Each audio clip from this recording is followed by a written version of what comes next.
Supreme કોર્ટના મુખ્ય ન્યાયમૂર્તિ દીપક મિશ્રા સામે મહાભિયોગ લાવવાના પ્રસ્તાવને રાજ્યસભામાં સભાપતિ વેંકૈયા નાયડુ દ્વારા ફગાવવામાં આવ્યો। આ ઘટનાએ રાજકારણની અંદર અને મીડિયાની અંદર એક ગરમાવો સર્જ્યો। ખૂબ જ અગત્યની મેટર આપણે ગણી શકીએ અને આને વિગતે સમજીએ। સૌપ્રથમ તો દીપક મિશ્રા સામે મહાભિયોગ લાવવામાં 64 સાંસદોએ રાજ્યસભાની અંદર પ્રસ્તાવ આપ્યો। હવે મહાભિયોગ પ્રક્રિયા એટલે શું થાય તો કે ટોટલ 6 અધિકારીઓને મિત્રો દૂર કરવા હોય તો મહાભિયોગ પ્રક્રિયા લાવવામાં આવતી હોય છે, જેમાં કોનો સમાવેશ થાય તો કે રાષ્ટ્રપતિ, ઉપરાષ્ટ્રપતિ, સુપ્રીમ કોર્ટના જજ, હાઈકોર્ટના જજ, ચૂંટણી પંચના મુખ્ય કમિશનર અને કેગનો સમાવેશ થાય છે। એટલે કે સંસદને પૂછવામાં આવશે કે ભાઈ ફલાણા કોઈ અધિકારી છે અને દૂર કરીએ કે નહીં। માત્ર 2-4 વ્યક્તિઓ નક્કી કરી નાખશે કે ભાઈ દીપક મિશ્રા કામ નહીં કરે તો એમ નહીં ચાલે, એના માટે સંસદને પૂછવું પડશે। સંસદની અંદર કોનો સમાવેશ થશે તો કે અનુચ્છેદ 79 એમ કહે છે કે ભાઈ રાજ્યસભા, લોકસભા અને રાષ્ટ્રપતિનો સમાવેશ થાય છે। હવે આ મહાભિયોગની જે પ્રક્રિયા છે મિત્રો એ ભારતીય બંધારણના અનુચ્છેદ 124(4) અંતર્ગત લાવવામાં આવતી હોય છે।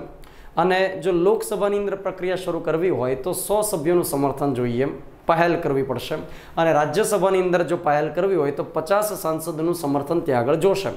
હવે અત્યારે ત્યાં આગળ કોંગ્રેસ સહિતના જે અન્ય પક્ષો હતા એમના દ્વારા આ પ્રસ્તાવને લાવવામાં આવ્યો અને ટોટલ 64 સભ્યોની સાઇન સાથેનો પ્રસ્તાવ હતો। તેમ છતાં રાજ્યસભાની અંદર જે સભાપતિ છે વેંકૈયા નાયડુ એમણે એને ફગાવી દીધો।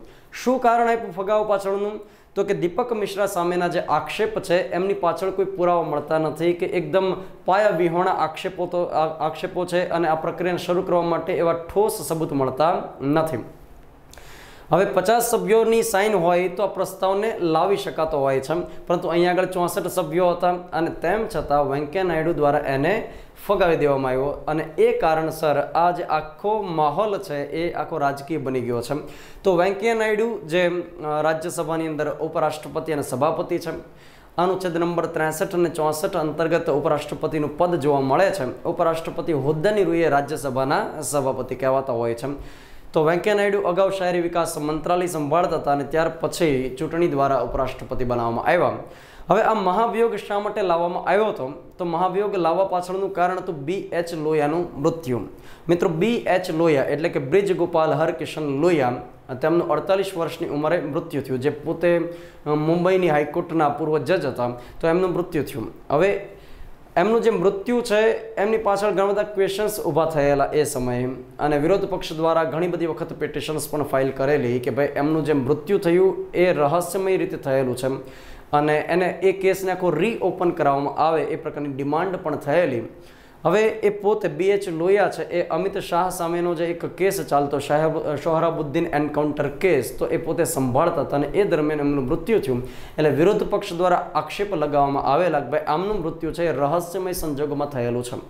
તો એના માટેની એક પિટિશન સુપ્રીમ કોર્ટની અંદર ફાઇલ કરવામાં આવેલી કે ભાઈ આ કેસને ફરી એકવાર ઓપન કરવામાં આવે અને તટસ્થતાપૂર્વક તપાસ કરવામાં આવે, પરંતુ સુપ્રીમ કોર્ટના મુખ્ય ન્યાયમૂર્તિ દીપક મિશ્રા, ખાનવિલકર અને ચંદ્રચૂડના નેજા હેઠળ બનેલી જે બેન્ચ હતી એમના દ્વારા ફગાવવામાં આવી કે ભાઈ આમ નહીં કરી શકાય અને ત્યાં એકદમ ક્લિયર કટ ચુકાદો છે કે ભાઈ BH લોહિયાનું નેચરલ ડેથ થયેલું એ પ્રકારનું સુપ્રીમ કોર્ટના મુખ્ય ન્યાયમૂર્તિએ સ્ટેટમેન્ટ આપેલું।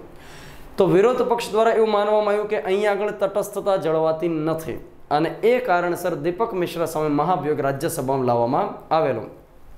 અનુચ્છેદ 124(4) અંતર્ગત એ મહાભિયોગ લાવવામાં આવતો હોય છે અને જે કોઈ ગૃહની અંદર અધ્યક્ષ હોય તો અધ્યક્ષને અને રાજ્યસભામાં હોય તો સભાપતિને પ્રસ્તાવ આપવાનો।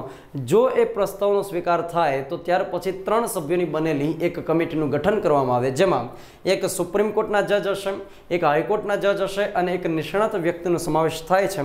અને 3 જજ જો એ પ્રકારનું કહેશે કે ભાઈ નહીં બરાબર છે, આમની સામેના આક્ષેપ એકદમ બરાબર છે, તો ત્યાર પછી બહુમતી માટે મૂકવામાં આવશે। જો આ 3 સભ્યો રિજેક્ટ કરશે કે નહીં, જે તે ન્યાયમૂર્તિ સામેની જે પ્રક્રિયા છે એ ખોટી છે, એમને ફસાવવાનો પ્રયત્ન કરવામાં આવે છે, તો બહુમતી લેવામાં આવશે નહીં।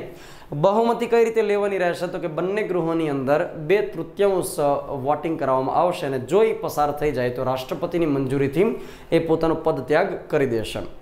અત્યાર સુધીમાં કોઈ મુખ્ય ન્યાયમૂર્તિ અથવા તો અન્ય ન્યાયમૂર્તિને આ રીતે દૂર કરવામાં આવેલા છે ખરા તો કે નહીં? અત્યાર સુધીમાં કોઈ પણ વ્યક્તિને મહાભિયોગ દ્વારા દૂર કરવામાં આવેલા નથી, પરંતુ હા અગાઉ વી રામાસ્વામી સામે આ પ્રસ્તાવ પસાર કરવામાં આવેલો, પરંતુ એ પસાર થાય પહેલાં પોતે રાજીનામું દઈ દીધેલું, એટલા માટે મહાભિયોગથી દૂર કરાયા છે એવું કહી શકતા નથી।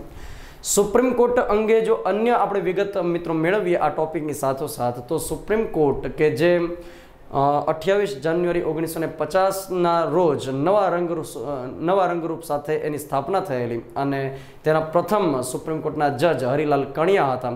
હાલમાં સુપ્રીમ કોર્ટની અંદર 1+30 જજ હોય છે અને આ જજની નિમણૂક કઈ રીતે થતી હોય છે તો કે કોલેજિયમ સિસ્ટમ દ્વારા થતી હોય છે. સુપ્રીમ કોર્ટની અંદર જજ બનવા માટેની લાયકાત શું હોય છે તો કે ભારતના નાગરિક હોવા જોઈએ. એ જ રીતે સાથોસાથ હાઈકોર્ટની અંદર 5 વર્ષ સુધી જજ રહેવાનો અનુભવ ધરાવતો હોવો જોઈએ, અથવા 10 વર્ષ સુધી સુપ્રીમ કોર્ટ અથવા હાઈકોર્ટની અંદર વકીલાત કરેલી હોય, અથવા રાષ્ટ્રપતિની દ્રષ્ટિએ ન્યાયવિદ હોવા જોઈએ. તો આ પ્રકારની ત્યાં આગળ લાયકાત રહેલી છે. તો મિત્રો આ આપણે મહાભિયોગ જે પ્રક્રિયા લાવવામાં આવેલી અને એને એ પ્રસ્તાવના આખું ફગાવી દેવામાં આવેલો, તો એ અંગે આપણે વિગત જોઈ. આ અનુચ્છેદ 124(4) અગાઉ 2 પરીક્ષાઓની અંદર પૂછાયેલો છે. તો આ વિગતને બરોબર આપણે પરીક્ષાલક્ષી કરી લઈએ.